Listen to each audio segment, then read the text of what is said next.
conservative, constitutional. It's the Andrew Cooperrider Show, keeping you informed on what's going on right here in Kentucky.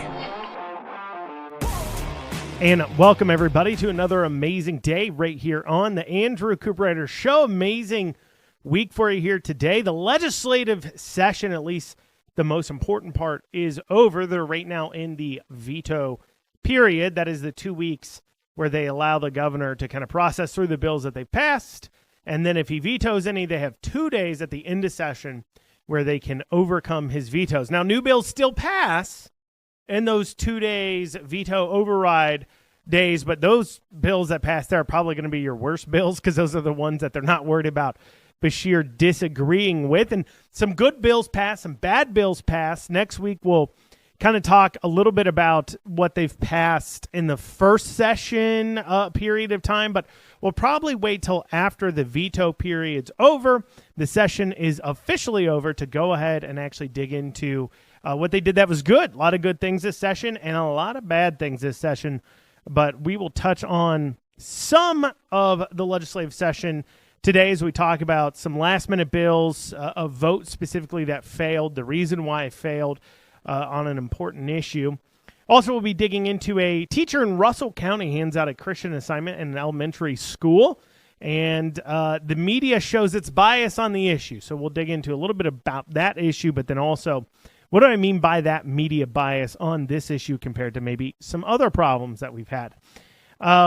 We see that the legislature, while it's proposing some of the shell bills, we see a few changes to our tax code, Medicare, Medicaid work requirements. We'll touch on those.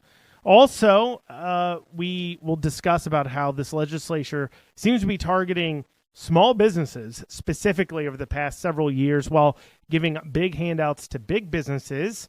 And also, we will discuss the Beshear administration giving out a $231 million industrial revenue bond to a solar energy project that is now completed up in Martin County, and kind of how Democrat Adam Edlin ties into this. We'll dig into that kind of blatant political favor exchanges that seem to be going on there. We'll have all that and more today on the Andrew Cooperrider Show. Before I dig down into it, make sure you like, comment, share, and subscribe. You can also head over to theandrewshow.com if you're listening on the radio or watching on TV. If you want to check out other episodes, head over to theandrewshow.com, hit the Listen Now tab, and you can check out other shows that we have throughout the week. But without further ado, let's dig down into it. So, a lot of controversy this week being stirred up by the media. And what I mean is that, the Herald Leader, the Courier Journal, all the major news stations and local kind of news stations seem to cover this story regarding a teacher in Russell County handing out some Christian assignments. First, let me show you what these assignments look like. So they were some coloring worksheets that involved the Bible verse on there, saying that everybody was made in God's image and draw yourself.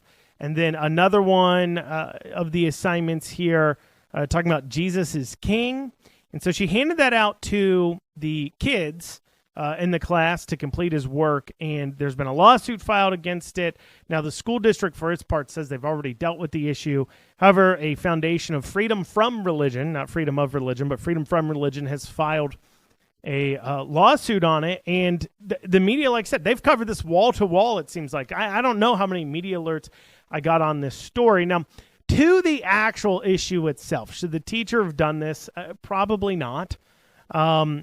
It depends on how it's set up. Now, first off, if this was required work, as in if you didn't do it, you got a negative grade, or there was no other assignment for you to do, they literally handed out this worksheet and said, here, you have to do this, that would certainly constitute a constitutional violation.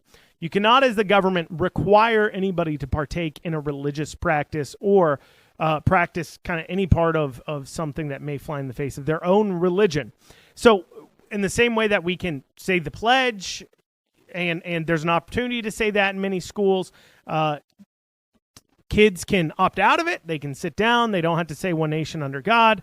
In the same way that we passed a moment of silence at the beginning of each day here in this legislature, of quiet time of reflection where somebody could choose to pray, but you're not making people pray. That falls into that kind of constitutional line there. It's freedom of religion, not freedom from religion. So it doesn't mean that people can't practice their religion around you and that people within the government can't practice their religion. They just can't require you to practice it. So I don't have enough details on this assignments to see if they were handed out as mandatory assignments or optional assignments. If they were mandatory, I do believe it is a constitutional violation. But at the same side of things, even if they weren't mandatory, I personally don't particularly want the public schools to be getting into the realm of teaching, whether it's Christian values or any other religious values per se. And I know it sometimes goes against the grain, especially as people have been pushing, putting the 10 Commandments into the school classrooms as a historical document. I don't like the idea, though, of opening up the opportunity for these teachers to now express their viewpoints on Christian beliefs. If anybody's going, because we've seen nationally, we see it locally, we see this, especially this new world liberalization of the Christian faith where they just ignore whole parts of the Bible. And the last thing I want is a bunch of godless heathens getting the opportunity, being welcome to have the opportunity to talk to my child about religious beliefs. That's between me and them and, our pastor, our church.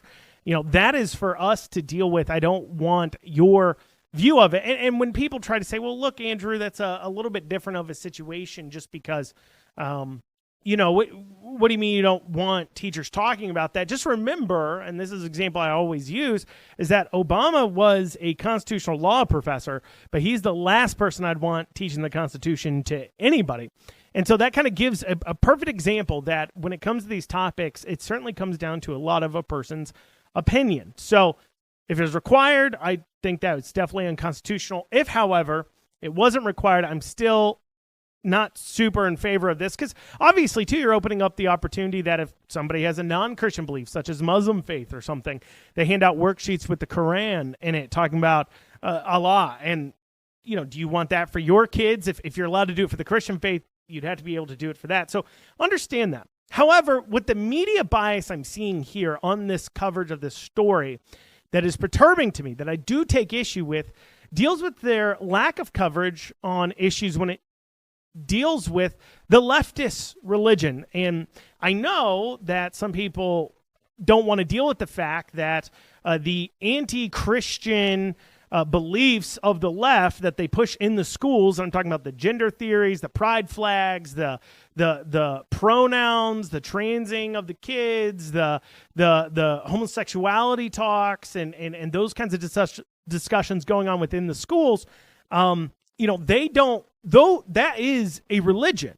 It's at least an anti-religion. You're at least going against religious beliefs there, and requiring that or pushing that on the kids is also, in my opinion, a constitutional violation. I understand that's not formally recognized as a religion, but it is a religion nevertheless. And what's interesting is that we've had situations here in Kentucky of public school libraries having some pretty questionable materials, high school, middle school libraries having books depicting cartoon images of sexual acts between lesbians or trans people, and I'm talking about books like Genderqueer and as such.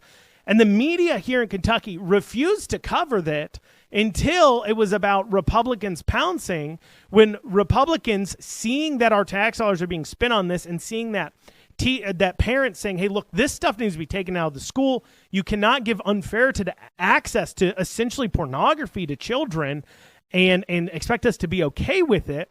Those stories don't get nearly the same amount of coverage, to the point that I posted about this on social media, about there being books in our K through 12 education system, in our middle schools, in our high schools, that list porn sites, that have graphic sexual images in them. And people are like, what books are you talking about?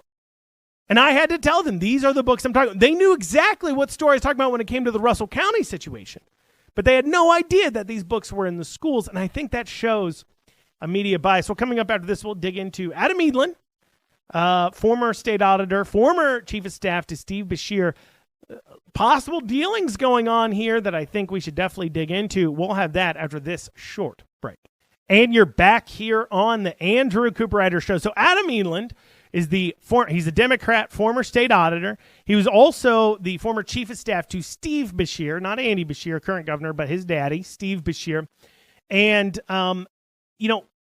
he's got these offices in Lexington, and I see him posting on social media, and he's got this green energy company. And I started wondering to myself, how's he paying for all this, right? How's he pushing that out there? And you know what? I wasn't so much wondering it. Somebody called me up pointing it out to me, saying, how does he make his money? He's got some questionable people on the board. He's got Jimmy Carter's grandson on the board. He's got the Democrat that ran for Mississippi governor or is running for Mississippi governor on the board.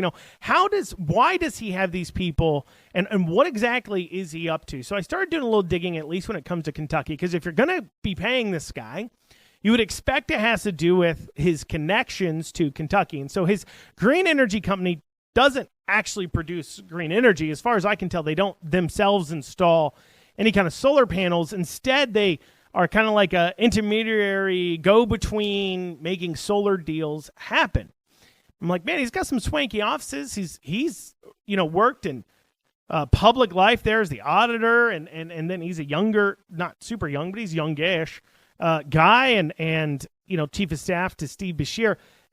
How does he have all this money? And so I started digging into it, and I found an interesting project he's involved in that was just finished up, this solar energy project up in Martin County. Now, what's interesting is when you dig into the articles on this project, they'll talk about the 250 construction jobs they've brought to the area by doing that, and it gives the Democrat talking lines and the Beshear talking lines of, look, we're bringing 250 jobs into the area.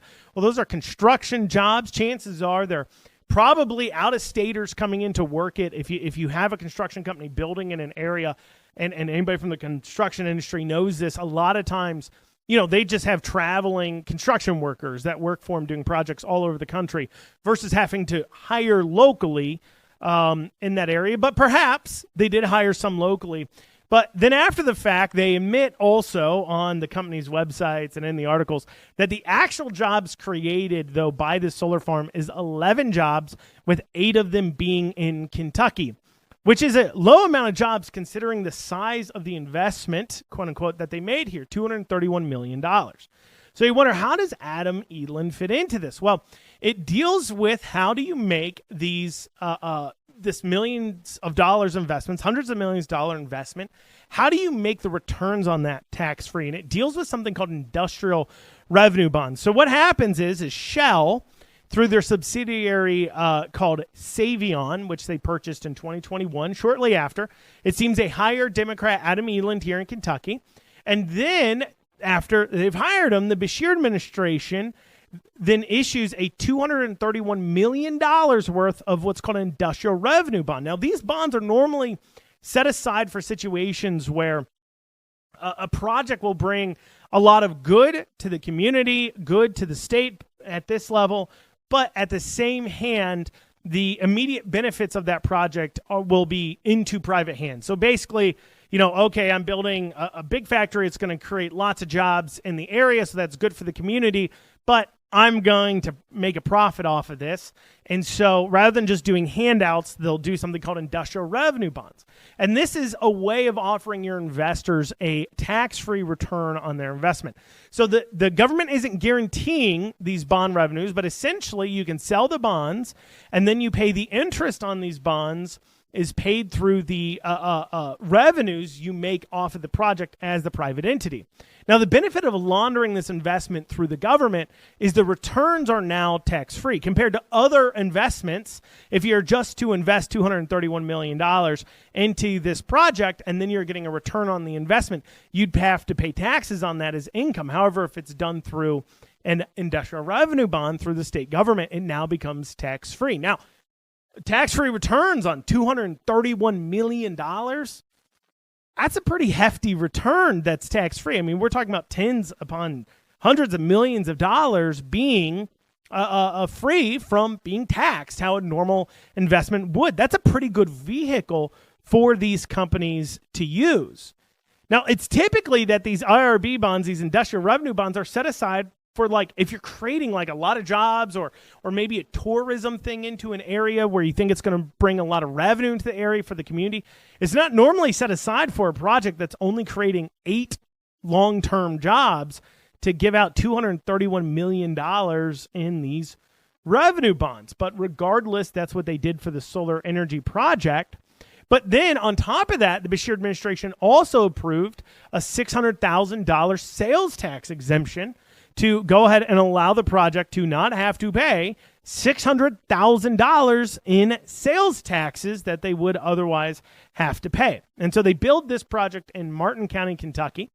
And then they created a deal, and Adam supposedly set this up, Adam Elam created a deal with Toyota for them to buy the solar energy. Now, there's a lot of federal government handouts when it comes to corporate taxes, where if you buy your energy from solar versus buying your energy from other sources, you get a significant reduction in your taxes and what you owe, like a pretty sizable reduction. And so to put it to you another way, what's happened here is that the Beshear administration, the U.S. government, have created the opportunity for these bonds to be sold, which can then fund the project that only creates 8 jobs, that then they create tax incentives to get companies to buy the power from this solar energy project, that then those purchases and the revenues made off the purchase of that energy is then paid out to the investors, to the bondholders, as their return on investment that's now tax-free. And they do all this by... and the reason why they do all this is because solar on its own would not be competitive with coal energy. So while handing subsidies out to the solar energy projects through tax credits or just outright cash or IRBs, they also are over-regulating coal industry far more than they had been.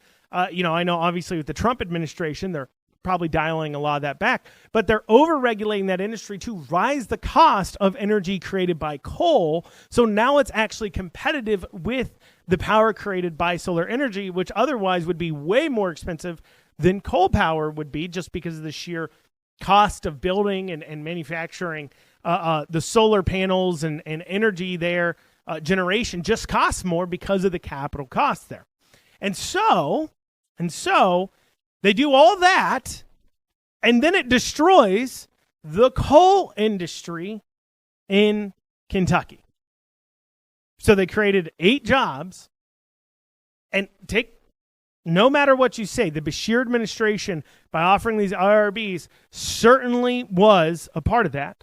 So they create that, and then they destroy coal jobs and only create 8 jobs in return. But hey, Adam Elam's making a good buck off of it. So that's good. Beshear's probably making a good buck off of it into his campaign accounts and otherwise from donations coming in from these companies. And, I tried to look for the any kind of records on who buys these bonds. It's not super available who's buying up the bonds, but it's very possible that Shell itself could be buying up these IRBs, these industrial revenue bonds. So they're investing their own $231 million, and then now they're getting the returns on that project tax-free. Tax-free revenue to Shell. That's very possible.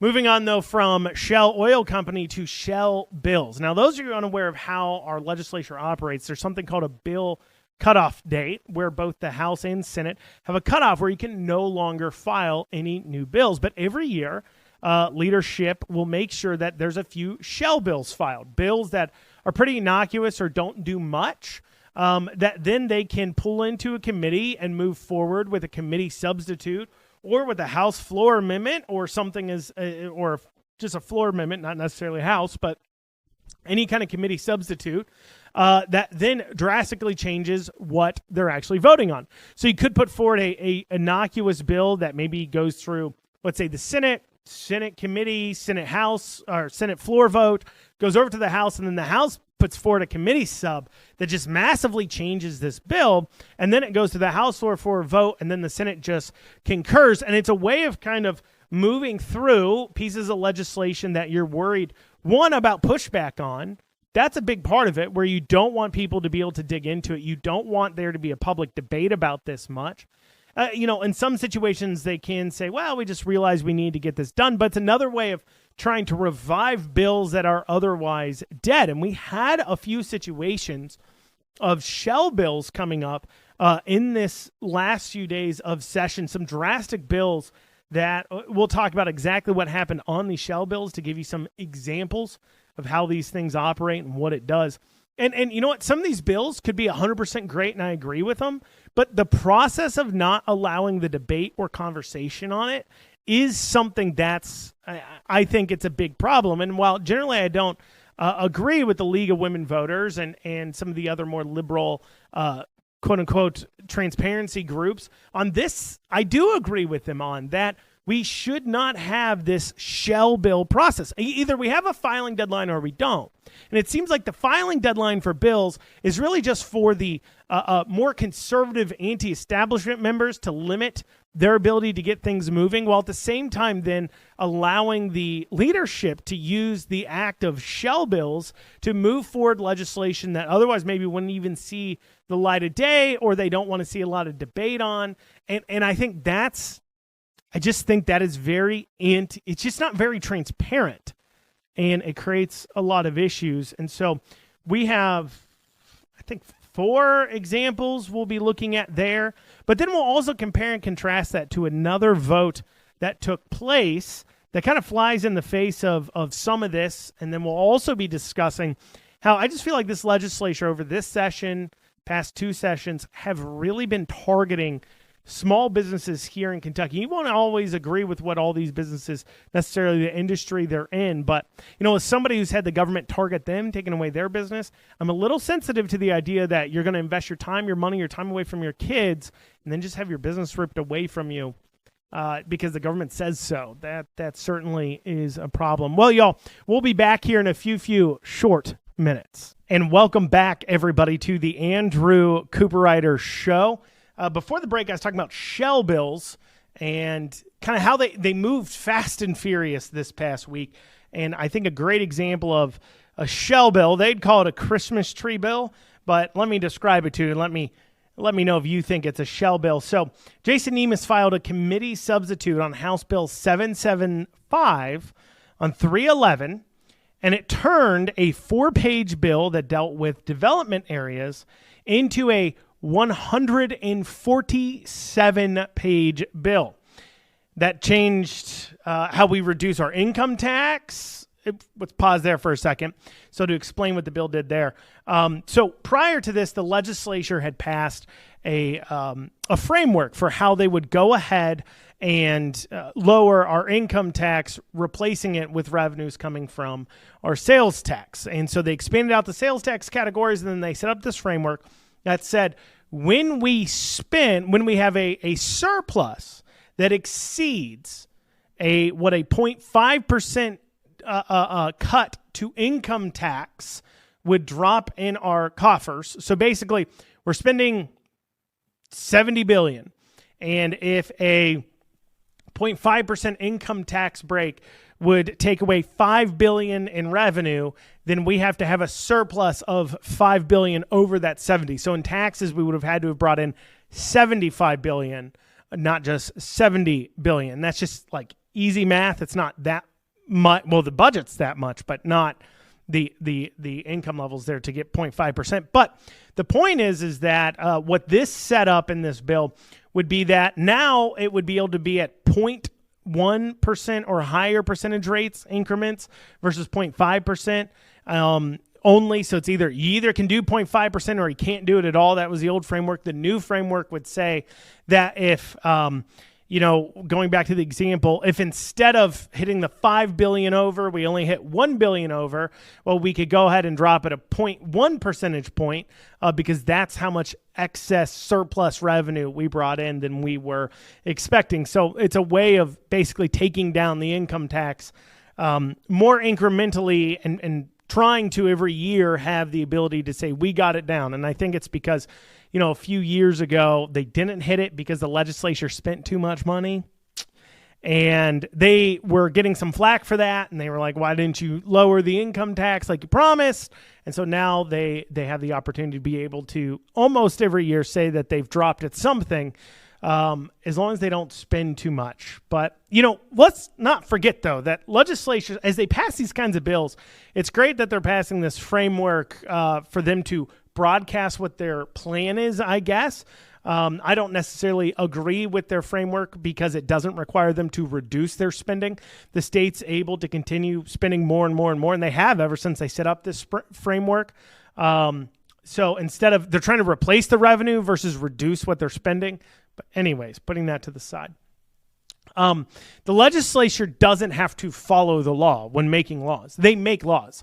So they could lower it by 3 percentage points if they wanted to next session. They didn't just have to do 0.5. They didn't have to do 1. They didn't have to do 0.1. They could do whatever they want to do regardless of whatever they passed priorly because, of course, the legislature makes law. So when they write new law, they just overcome whatever laws they priorly passed. So, but putting that to the side, it gives them a talking point, I guess, so they can say, we're going to get there quicker, is the claim, of course. But anyways, putting that to the side, so the bill did that, but it also gave a 20-year 50% discount on sales tax to a potential resort in the Red River Gorge area, which, by the way, this is like the second or third big sales tax giveaway that they've done to attract in companies. This doesn't make much sense to me as far as it goes. One, it's a testament to where they started to tax more because they're not taxing consumer to business. They've started taxing, and this is where the new sales tax came about, business to business, and it raises the cost to do business in Kentucky. That's why they're having to hand out these kinds of discounts. But if they're trying to move towards a sales tax replacing an income tax or corporate tax, why are you giving 20-year? They did a 50-year last year sales tax giveaway to a data center in Louisville. Why are you giving away sales tax giveaways versus the other kinds of tax giveaways if that's the only place you're trying to pull in revenue? But regardless, let's put that to the side. So, as I said, House Bill 775, filed on 3/11, 147 pages, had the sales tax thing we talked about, included a 20 or 50% discount on sales tax to Red River Gorge. It had a bunch of other things it did, and it was voted on the floor on 3/14. So 3 days later, after it was filed, so really more like 2 days later, they go ahead and they vote on a 147-page bill they've only had for 2 days. Then you had other bills that did things that I agree with 100%, but they did do drastic things filed on them kind of late, such as add-ons last minute that banned the use of Medicaid dollars for gender transition services, which, the Democrats, of course, try to claim it wasn't happening, flies in the face, though, of what Beshear sent Representative Josh Callaway this session, where his administration, he had a standalone bill on this, and his administration sent him a letter saying that this would affect between 10 to 15,000 Medicare recipients. That would mean we are paying for the gender transition services for 10 to 15,000 people, if you're to believe Beshear's numbers. So it's weird to claim it's not happening while at the same time Beshear claiming it'll cost more money. Because if we can't allow these 10 to 15,000 Medicare recipients or Medicaid recipients to transition their gender, we're going to have to pay more out of Medicaid for mental health services, because the real way you treat transgenderness, according to Beshear, is by, chemically castrating them. That's his official statement. The other thing they added on, another thing I agree with, is adding work requirements for single working age adults with no children on Medicaid. So if you have no dependents and you are on Medicaid and you're able-bodied, you got to work. And that's something I also agree with. These are meant to be crutches that you eventually get better and you're able to run on your own, not hammocks that you hang out in. So I agree with those bills, but they still fell into this category of being filed last minute, to be considered last minute. And even the 147-page bill, I may agree with parts of it, disagree with other parts of it, but it was still filed with only 2 days' notice. Now, what's interesting, and I bring this up because there was another vote that happened there on the final days, and it dealt with on Senate Bill 120, House Floor Amendment 1. This amendment was 3 pages. They didn't have to suspend the rules to allow the amendment to be voted on, which means it was filed at least with 24 hours notice. Now, it was actually filed the minute it came out of committee, so they had about 2 days notice. It was a 3-page amendment on a bill they knew they were going to vote on. So it falls in the same category of all these amendments. And what the amendment did, Senate Bill 120, House Floor Amendment 1, what it did is it would allow homeschoolers to join the sports teams for the public schools whose districts they live in. It's called the Tim Tebow bill, and it's been filed several times over the last 4 years plus. It's been filed many a times. It's called the Tim Tebow bill because he's a major pusher of it. I've heard of this bill before. As I said, this was a 3-page amendment that did something pretty straightforward, pretty simple. On top of that, the sponsor stands up. You can ask questions from him. And when it came up for a vote, what happened? Well, it failed 26-32 in the House. Now, you might say, Andrew, hold on. There's 100 House reps. And that's only 58 votes. So that means 42 legislators didn't vote, and that's exactly right. 42 legislators chose not to vote on that piece of legislation. And when they were called out for it, one of the people, Representative Winton, claimed that she didn't have time to consider it. It should have been a standalone bill. It was sprung on her. This needs to be debated. She never asked a question to the sponsor, but her defense when she was asked by a constituent on X why she didn't vote for the bill was, well, I don't know. I didn't know how to vote on it because I didn't know anything about it. It was sprung on us last minute. It needs to be a standalone issue. Weird coming from a representative that had no problem voting on a 4 to 147 page bill that was sprung on them at the exact same time frame. 3 pages versus 147 pages. No problem voting on the 147 page, but a lot of them, their stated reason they're going to say we didn't vote for this because they're getting in a lot of trouble with their constituents over it is, well, it was sprung on us last minute. We didn't get a chance to debate about it. Don't buy that bullhickey. Don't buy it. Well, coming up after this, we'll talk about some more of what the legislature did after this short break.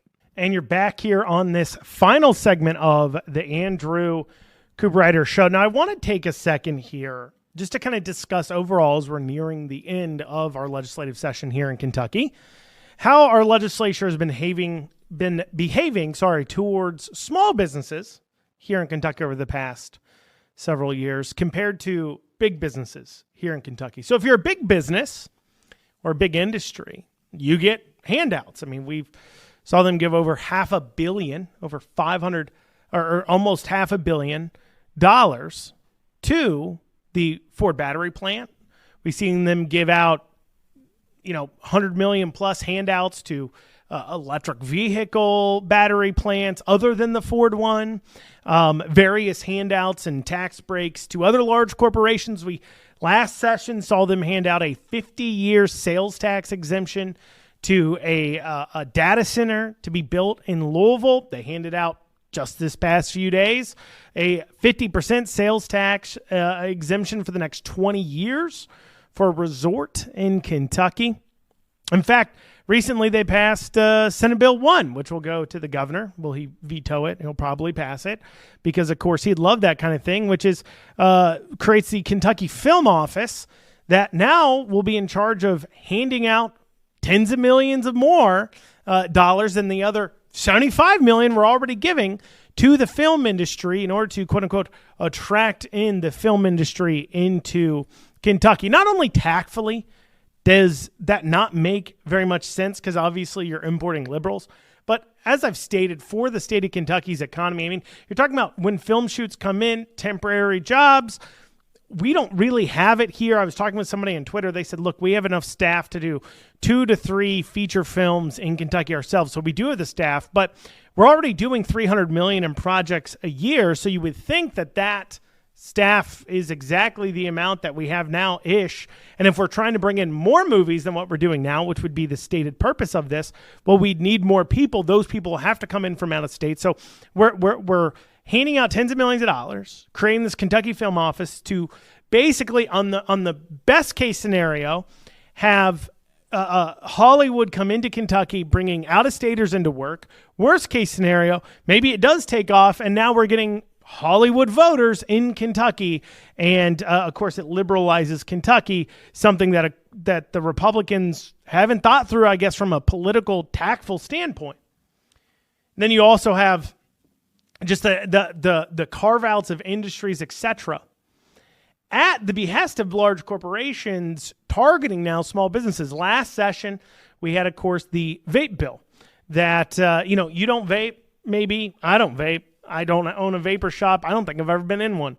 However, they basically single-handedly outlawed vapor shops / turned them into head shops by demanding they only sell major tobacco company products, not allowing them to sell, of course, the more niche, smaller market products. And then on top of that, adding in this year, too, licensing requirements for them as well, additional licensing requirements.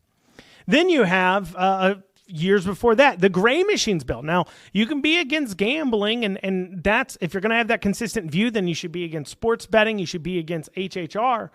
But gray machines allowed small businesses like the gas stations and the bars to have slot machines, kind of skilled game machines inside the bars, inside the gas stations, and they would make money off those.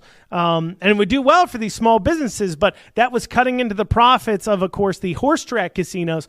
They couldn't have that, so they went ahead and made sure that would be cut out.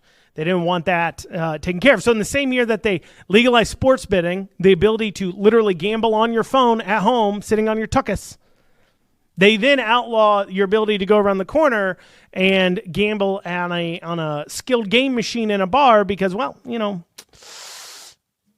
the horse tracks asked us to. Then on top of that, this year, we saw a few bills that were targeting small businesses.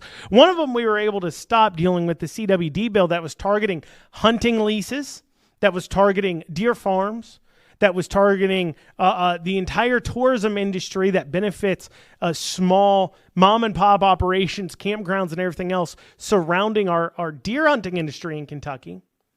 But what they did pass this year deals with, of course, THC or CBD infused drinks, quote unquote. We're not talking about drinks, hemp drinks that get you super high. That's not the ones we're talking about. We're talking about these mom and pop shops that were creating hemp infused drinks. I've never had one. They probably, I wouldn't think they're that great, but if people want to drink a CBD drink, okay.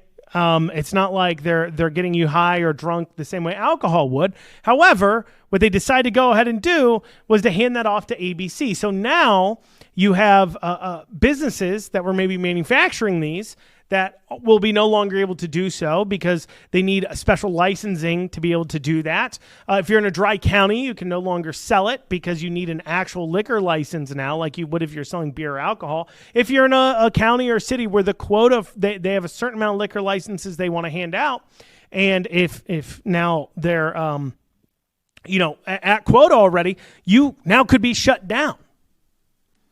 Many facing that. Well, at the same time, you now have big corporations coming in, excited to be able to sell, because the other part that deals with handing it off to ABC is it now has to go through wholesalers. You see, it's a law here in Kentucky that if I'm a bar owner or operator of a restaurant, and let's say I run out of, Corona, I can't go down to Walmart, buy Corona, and throw it on my shelf. I have to purchase it through an alcohol wholesaler. And one of the problems up-and-coming alcohol and breweries and microbreweries and things like that had in Kentucky is that they couldn't get wholesalers to carry their products because, of course, they only carry so many products. They have these large groups and corporations that people actually are demanding those products that they're going to carry, and they don't want to lose the distribution deals for those products by carrying too many competitors, too, as well. They don't want those sales to drop off. So they go ahead and make sure they don't do that. And so it's hard to get a wholesaler to cover it. Now, the legislature came in and fixed that to a degree by allowing breweries and distilleries to sell certain amounts directly from themselves to consumer or to a retailer. And then once they hit that threshold mark, they then have to go to a wholesaler. But now, if you want to sell these hemp-infused drinks, you have to go through a wholesaler. So, and look, I get it. Vaping, not a big fan of it. Don't do it. Gambling, not a big fan of it. Don't do it. Drinking hemp drinks, not a big fan of it. Don't do it. But there's something particularly uncomfortable to me. And maybe it's because I've been the victim of government coming in and taking away my business. I'm super sensitive to this. But you have to realize these businesses, people are investing their time, their money.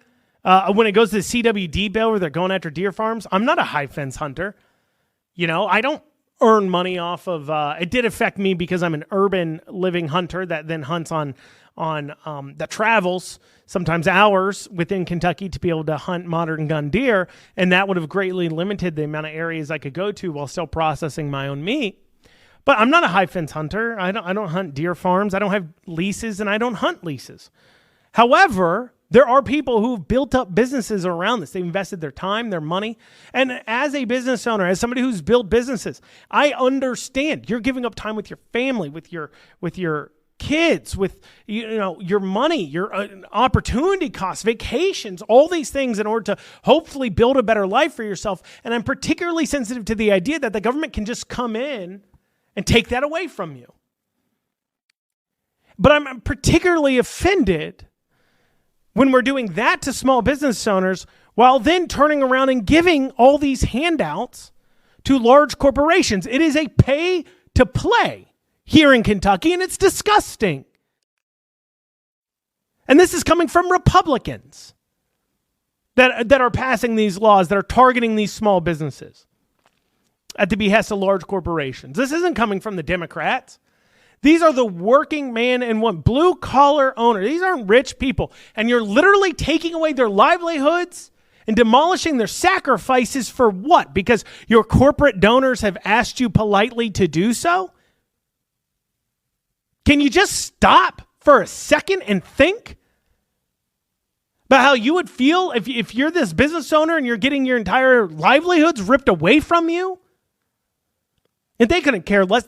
There is no philosophy that goes on amongst the establishment Republicans or establishment Democrats. They know their talking points, that the philosophy they're supposed to have, but there's no overreaching ideas that they're following. And every legislative session, you start off with hope. And then it turns into, especially in the final few weeks, just trying to stop them from destroying people's lives. I'm pretty tired of it. Well, y'all, that's what we got time for today on the Andrew Cooperrider Show. I thank y'all so much for joining me. We'll be back here later this week or next week. If you're listening on the radio or TV, I'll be back next week. But if you're listening in podcast formats, social media, or elsewhere, you can catch another episode later this week. Hope you all have a great rest of your day.